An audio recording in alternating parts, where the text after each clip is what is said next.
2025-এ সুন্দরবনে বর্ষার ইলিশ উৎসব শুরু হয়ে গেছে। কয়েকদিন আগেই এবছরের বর্ষার ইলিশ উৎসবে আমরাও অংশ নিয়েছিলাম। 2 রাত্রি 3 দিন ধরে ইলিশ দিয়ে শুরু এবং ইলিশ দিয়েই শেষ। শেষের দিনের ইলিশ বিরিয়ানি তো আমাদের এখনো মুখে লেগে রয়েছে।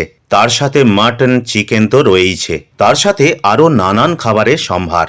সকাল 7:42-এর লোকাল ট্রেন ধরে 10 টাকায় শিয়ালদা থেকে ক্যানিংয়ের উদ্দেশ্যে আমরা বেরিয়ে পড়েছিলাম। তারপর পরিযায়ী রিসোর্ট অ্যান্ড ট্যুরিজমের ট্যুর অপারেটরের মাধ্যমে ক্যানিং টু ক্যানিং 2 রাত্রি 3 দিনের একটা দারুণ সুন্দরবন ভ্রমণের অভিজ্ঞতা হলো। সুদীর্ঘ অপরূপ বনভূমি, বিশ্বের বৃহত্তম ম্যানগ্রোভ অরণ্য, বিশ্ববিখ্যাত দ্য রয়্যাল বেঙ্গল টাইগার, হরিণের সম্ভার, নদীতে ভাসমান কুমির, 84 প্রজাতির ম্যানগ্রোভ অরণ্য, পরিযায়ী হোমস্টেতে ঝুমুর নাচের সাথে আমাদের গা দোলানো। 3 দিন ধরে নানান অভিজ্ঞতা ও আনন্দমুখর দিন কাটল।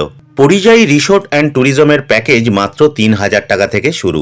এই ভ্রমণের বিস্তারিত তথ্য বা বড় ভিডিও দেখার জন্য আমাদের এই channel travel blogger Subir subscribe করে নিন। আমার এই চ্যানেলেই বিভিন্ন ভ্রমণের এই ধরনের ইনফরমেটিভ ভিডিও অনেক পেয়ে যাবেন।